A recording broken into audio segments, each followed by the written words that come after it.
Introducing North Carolina.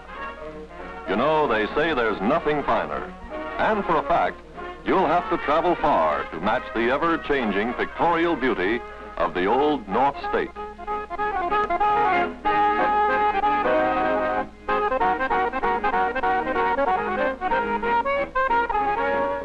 Probably there's no place more beautiful to begin your acquaintance than here on the Blue Ridge Parkway, the sky-high avenue that winds along the crest of the Appalachian Range. For more than a century, travelers have visited this mountain country. 100 years ago, they came on horseback, in stagecoaches, and ox carts. Today's travelers enjoy the same scenic vistas, traveling in comfort and safety along America's most spectacular mountain boulevard. There are no trucks or buses on this highway, not even a telephone pole to mar the visitor's view.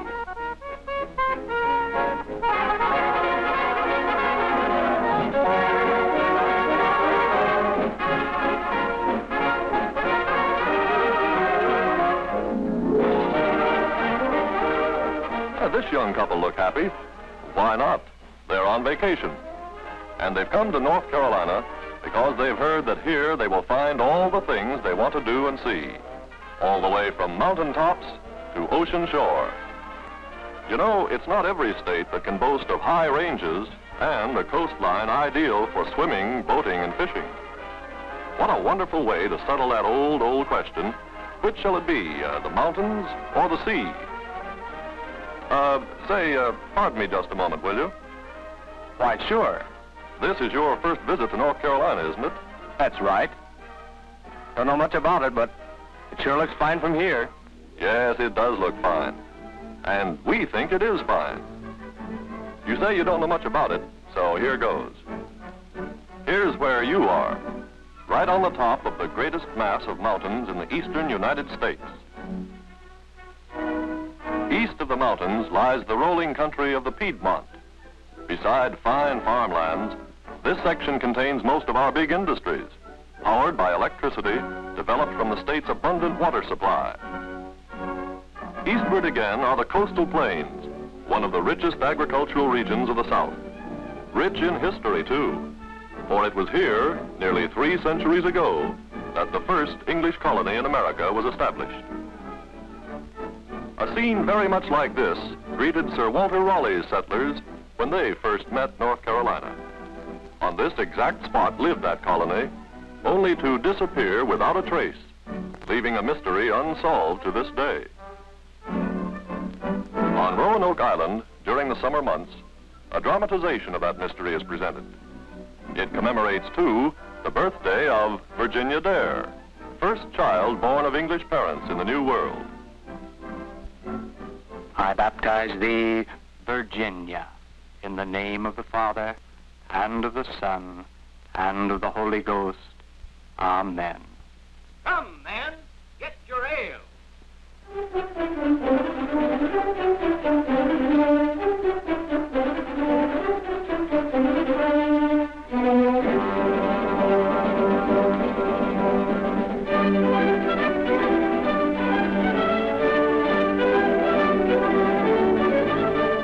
Although this first attempt at colonization was a failure, later settlers were successful.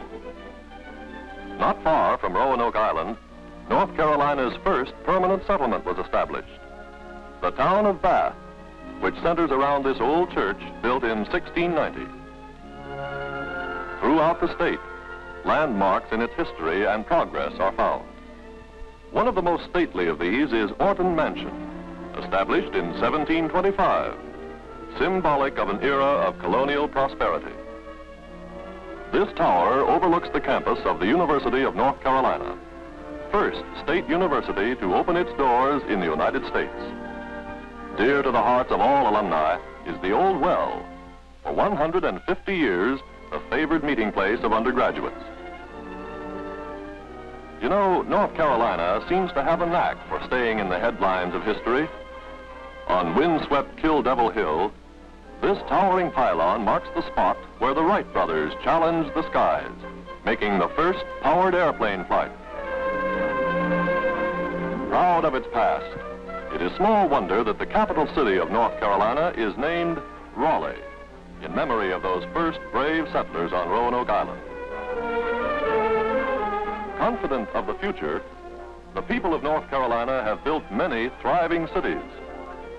Charlotte, the Queen City, largest in the state and center of industry, trade, and transportation. Greensboro's strategic central location makes it an important distribution point. Tobacco capital of the world, Winston-Salem. Durham is another important tobacco and manufacturing center, and it's the home of Duke University, one of the most heavily endowed schools in the United States.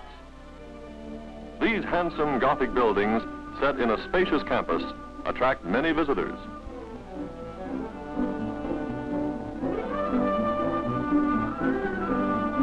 The principal seaport is Wilmington, situated on the Cape Fear River and the inland waterway, with channel and harbor for ocean-going ships. In a setting of emerald forest and blue hills is the city of Asheville, high on a plateau between the Blue Ridges and the Great Smoky Mountains. Hub of an extensive resort area, it is the metropolis of western North Carolina. Among Asheville's many attractions is Biltmore House, a chateau that has been called the most beautiful home in America. Now open to visitors, Biltmore House contains a treasury of famous paintings and other well-known and historic works of art. Say, that's all right. I'd like to see some of those places for myself. And there's no reason why you shouldn't. But you'll see lots of other things in the state you might like to know something about. Take that cigarette you're smoking. You may not know it, but 7 out of every 10 American cigarettes come from this state. It begins here. Fields of green, growing tobacco, stretching from the Piedmont through the coastal plains.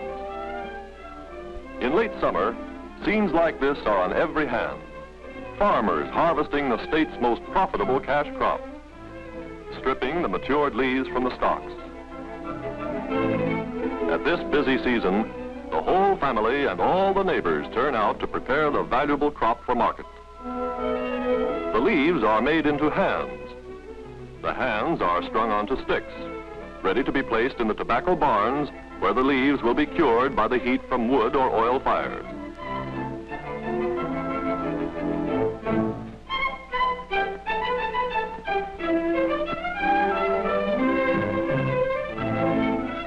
This curing gives the tobacco the characteristic golden color, which means market time, money in the bank, the necessities and the comforts of life for the whole farm family. In the town of Wilson, the traveler may visit the largest bright leaf tobacco market in all the world. He may even see and hear one of the famous auctioneers as he conducts a tobacco sale. And here's an auction in progress. Let's watch and listen.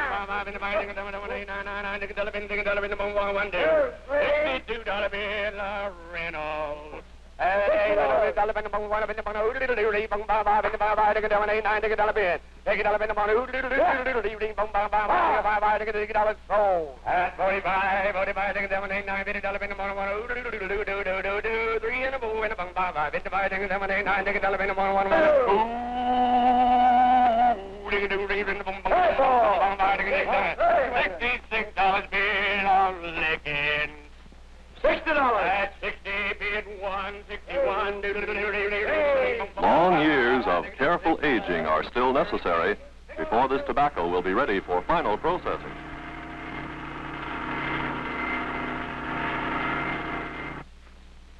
And then, in huge factories in Winston-Salem, Durham, and Reedsville, the long process which started in the fields culminates in the manufacture of best-known brands of cigarettes and smoking tobacco. This factory, ships an entire trainload of cigarettes every day of the year. And brother, that's a lot of smoking. There's another interesting angle to this cigarette business. Most of the paper used in cigarette manufacture comes from this large modern plant. A nationwide search for water of unexcelled purity ended here on the banks of the sparkling Davidson River near Brevard. Domestic flax and pure water are essential items in the production of this super high quality paper.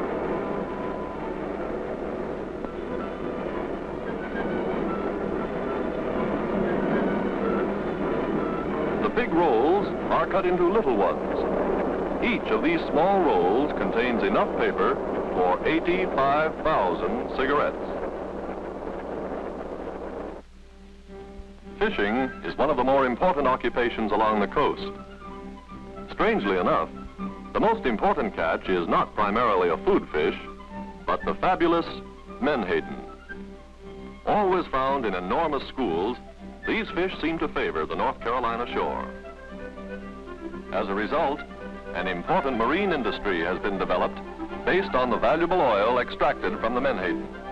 Oil used in soaps, in paints, used as a lubricant, as a medicine, and as a sizing for textiles. Even the residue is valuable as a high protein stock feed and for fertilizers.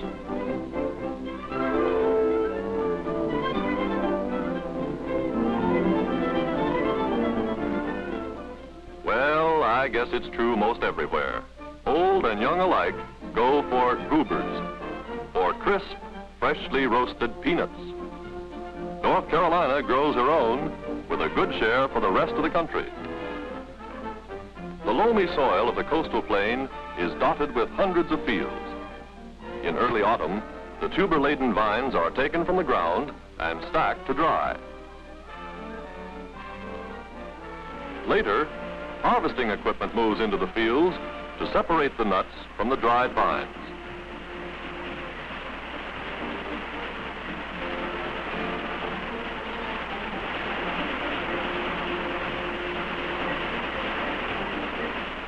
The vines are baled and become an important and highly nutritious addition to the diet of farm herds.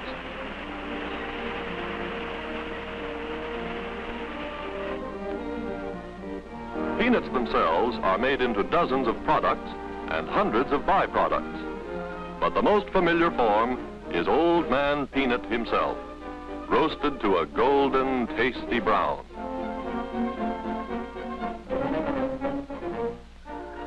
Just peanuts, you say? Yes, but peanuts are big business in North Carolina.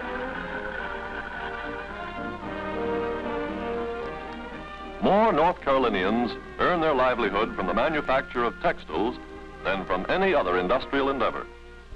The state grows a lot of its own cotton, and it's a good customer for its cotton-growing neighbors.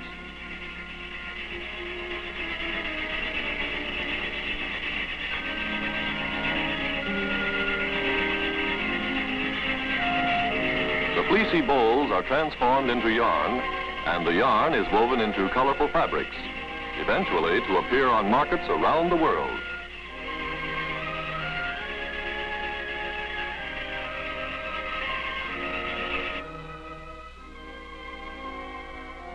Here's another kind of weaving, one that might interest the ladies: the manufacture of nylon hose.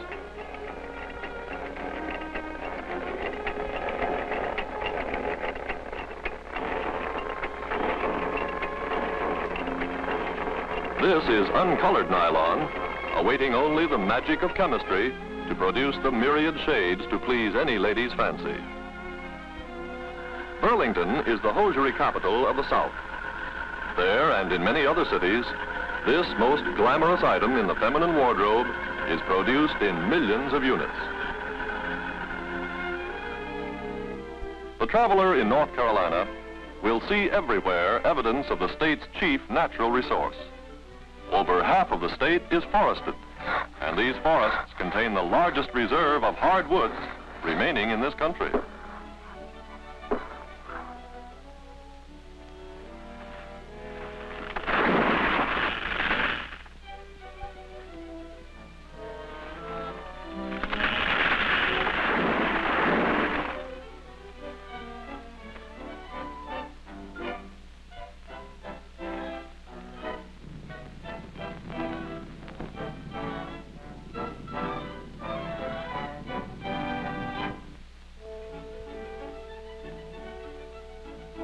Hundreds of thousands of acres of the best lands have been set aside as preserves, where scientific lumbering and reforestation assure a never-failing supply of this essential material.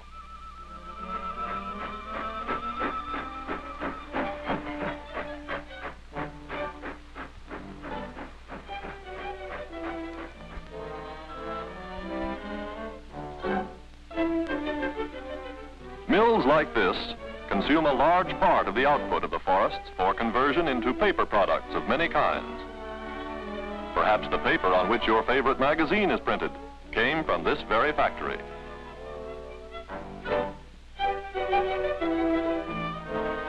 Besides paper and paper products, over 3,000 manufacturers, making everything from rayon to radio cabinets, depend on the forests of North Carolina for their raw material supply.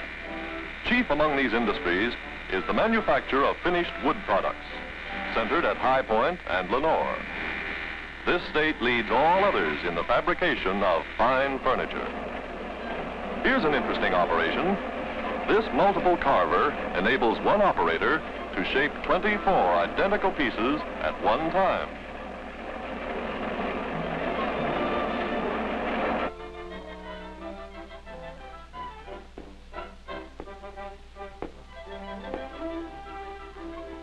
Wood from the hills, fabrics from the mills, plus the skilled craftsmanship of the Old North State, combine to make furniture that is really fine. Furniture that one day may grace your living room.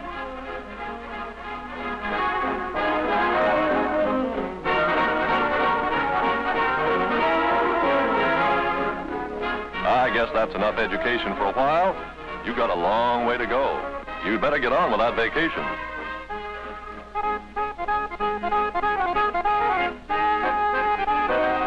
All right, Mr. Traveler, what's your pleasure? Is it scenery you're after? Modern highways will take you past cascading streams and sparkling waterfalls, to azure lakes rimmed by high hills, to spectacular Chimney Rock with breathtaking views,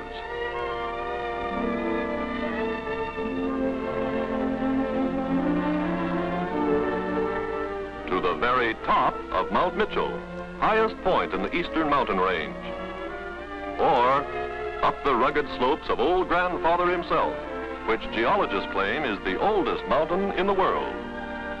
In spring and early summer, the hills burst into a symphony of color, with displays of rhododendron, of mountain laurel, of heather clinging to the rocky hillsides,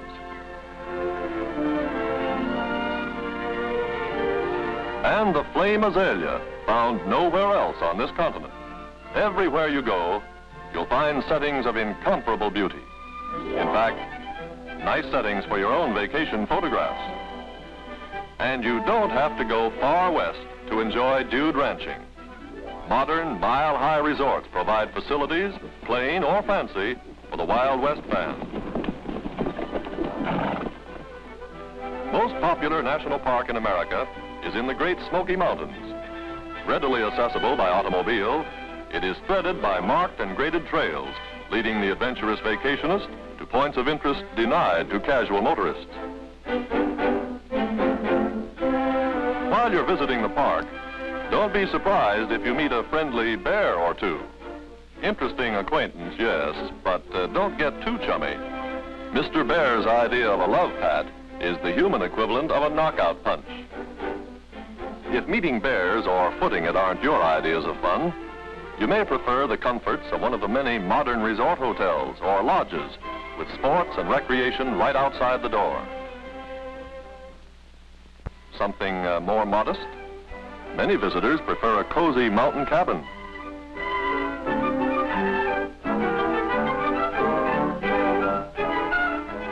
This one is near Fontana Dam, highest water barrier in the east.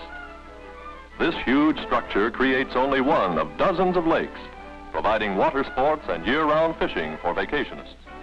If you're a real traveler, you'll be interested in the folkways of the hardy people who populate this state. In the shadow of Old Grandfather, a yearly festival known as Singing on the Mountain brings spectators and contestants from all of the South Appalachian Range. Young and old alike turn out to hear the ancient ballads of the hills. Like the old songs, the old ways of doing things persist in many homes. The products of the modern textile industry of North Carolina mean little to this elderly lady. Like her mother and her grandmother, she cards and spins her own yarn to make garments for her family. Yes, strange as it seems, the people of North Carolina who have led the South in development of machine industries have maintained their pride in fine hand workmanship. The carving of beautiful and quaint figures from hardwoods is only one of the many handcraft skills. Old-fashioned drudgery, you say? Not at all. Within 100 miles of Asheville, more than 3,000 persons make all or part of their living from the creation of examples of fine handicraft, eagerly sought by travelers as treasured mementos of their visit, mementos ranging from the humorous to the sublime.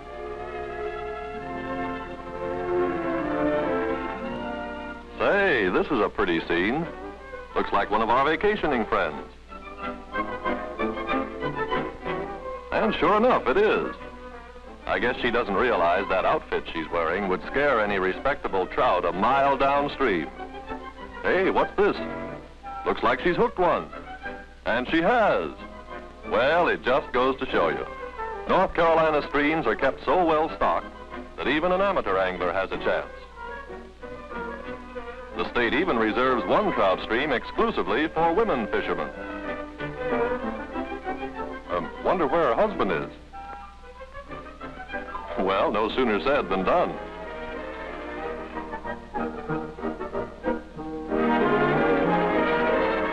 Hey, what's he up to anyway?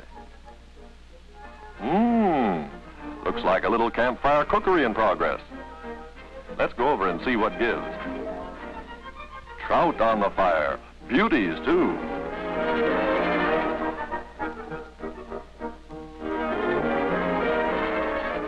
And hot biscuits. Say, this lad is quite talented. Or, if picnicking is more in your line, why not pack a basket and visit one of the state parks or numerous recreational areas set aside for your pleasure? What that keen outdoor air does to the appetite is nobody's business but your own. An interesting novelty is this bridge, built across the highway for the exclusive use of horsemen.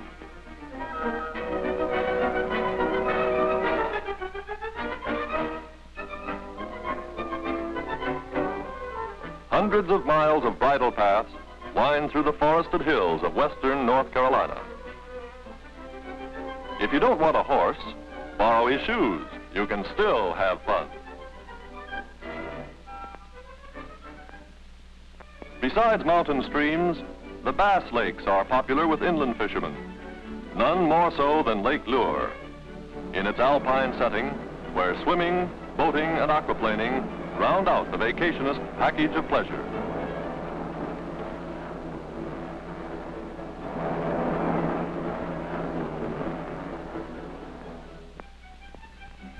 Let's leave the mountains for a while and drive down through the rolling Piedmont into the sand hills.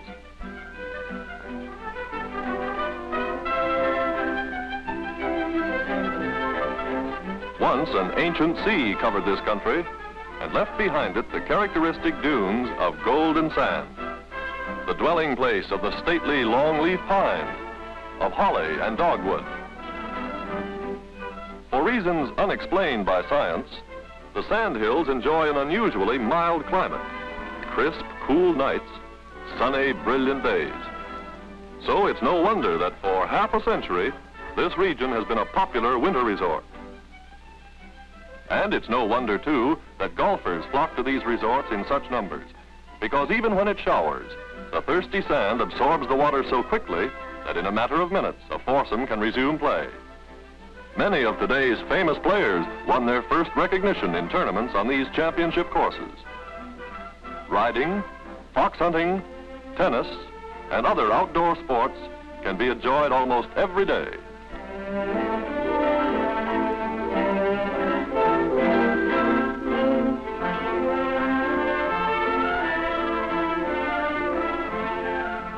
The 300-mile coastline presents two distinct realms of exploration.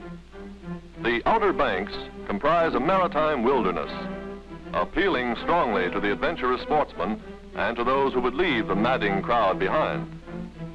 Rough trails lead to Hatteras and Ocracoke, graveyard of the Atlantic, where many a brave ship has met disaster.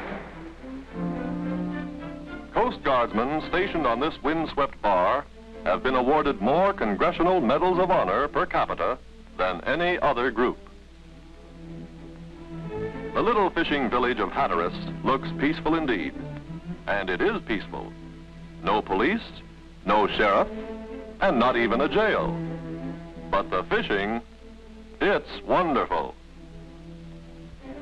In contrast to the isolation of the Outer Banks are the easily accessible beach resorts. Sun and sand and the tumbling surf make these popular playgrounds.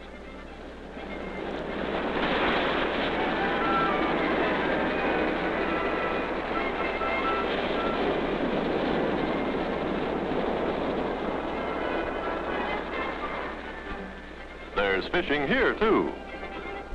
In the surf, if you like.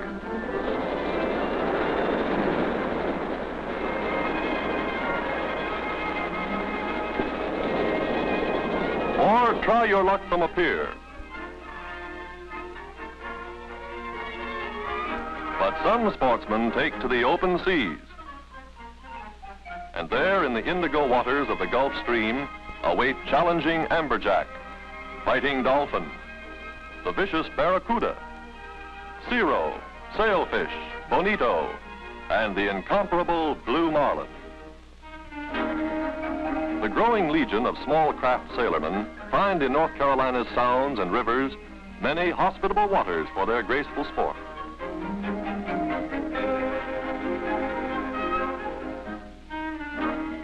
If you like a little more speed, you might try this one on for size. Better practice up a while first, though. It's not as easy as it looks.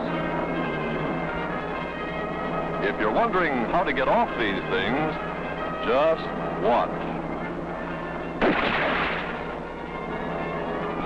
Simple, isn't it? Still more speed? Here it is, and plenty of it, on one of North Carolina's many broad rivers.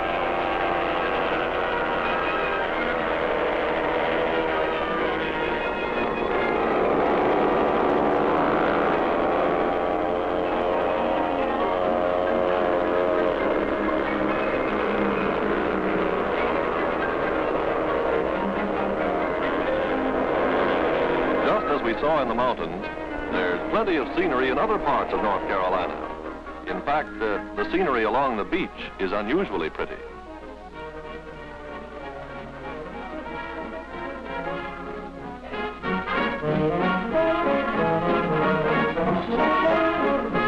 And look who's taking in all this scenery.